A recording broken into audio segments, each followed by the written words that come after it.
It's a group of people who are interested in doing a spoof within the Fashion Exposed exhibition, and what they came up with was this idea called EzyWorker, which is a publicity document that could give to companies who had stalls in the exhibition, in the industry, that described nearly robotic workers who could work very cheaply and flexibly, and all the dream things of those international corporations who look for the cheapest workers and the most compliant, the least organised, unionised, etc.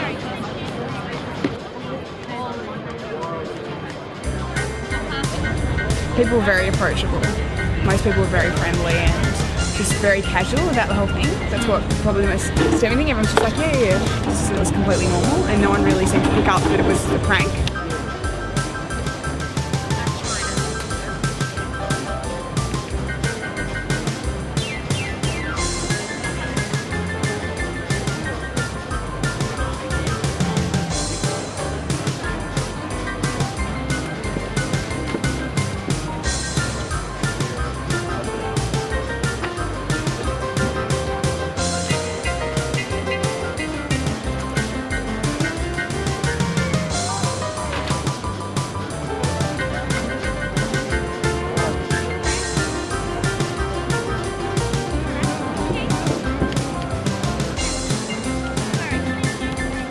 The companies were interested in the fact that there was no union, and that's something that I think is just awful. And when I actually said to someone, oh, and there's no like troublesome unions or anything like that, and they said, oh, that's good, like that. So that was one of the most interesting things as well.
How casual people are about it. Like, it wasn't, even when we approach people, they flinch slightly sometimes when we ask what country their clothes were manufactured in, but at the same time they like, as soon as they realised we're from a manufacturing company, it was like they sort of relaxed, and it wasn't like they felt guilty about it at all. It was just like a matter of business. Like, it was really, I found it really bizarre that just everyone in that environment was just like, oh yeah, like they didn't seem to have any essence of guilt at all. It was weird. This is really the first point of a Fair Wear announcing that we are expanding from a nationally focused campaign to a global campaign, and in particular to focus on Australian retailers and multinational companies selling in Australia to be accountable for their whole supply chain, whether it's made in Australia or internationally. Most of the clothes sold in Australia, whether they're made in Australia or outside Australia, are made by workers in sweatshop conditions. So creating a campaign pressure for Australian focused companies in regard to the conditions their garments are made in and the profits they make from that is a core part of this campaign. It was successful but very frightening in terms of, we never thought that, well, I certainly never thought that once people read this that they would actually believe what was written for a start, and then actually ask for further information or tell our representatives to go back and tell them more. So we'll be checking the website, and we'll be checking their email to see how many people email us with further inquiries, and it really reveals just how little regard people have for the living conditions for people overseas working in factories, but also that I don't think a lot of people even relate themselves to being a part of a chain that ends in exploitation for these people. I found most of the reaction was quite good, like they liked the idea of it.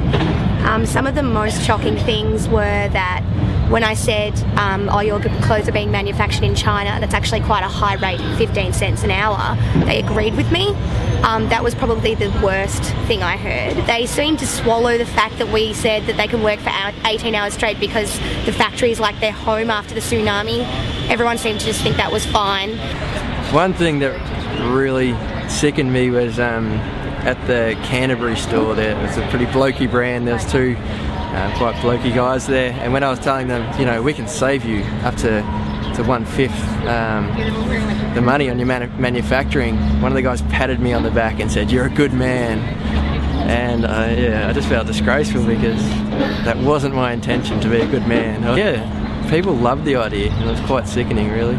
We went to Bonds, which is a pretty well-known company, which is quite popular, and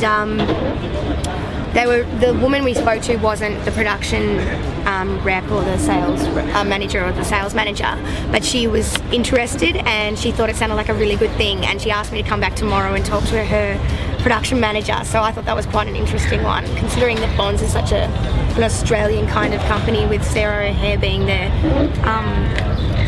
representative, and it's just really interesting.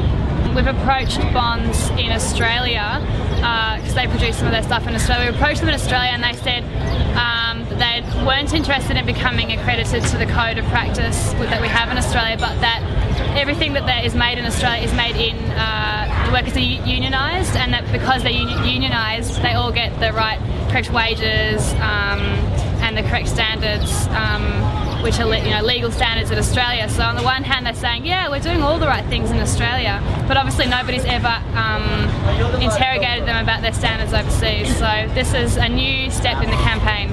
It was very interesting for the activists, and I think an awareness raising exercise for them to hear companies like Bonds and Champion and Thomas Cook saying, wow, this is great, you know, we heard Indonesia was cheap, we didn't realise it was so much better, we could save, you know, a fifth, that would cost us a fifth to what we're currently spending. So something that was kind of what I thought was a bit absurd and so farcical, they actually considered, and I think for those activists doing that stunt, it was really shocking. It was shocking for everyone to realise how sinister these people are in terms of finding the cheapest workers, the most compliant, and maximising profit, which we know what this industry is based on in terms of where they source their products, but they're so blatant about it. They don't even try and disguise it, and I think the EzyWorker exercise showed that very clearly.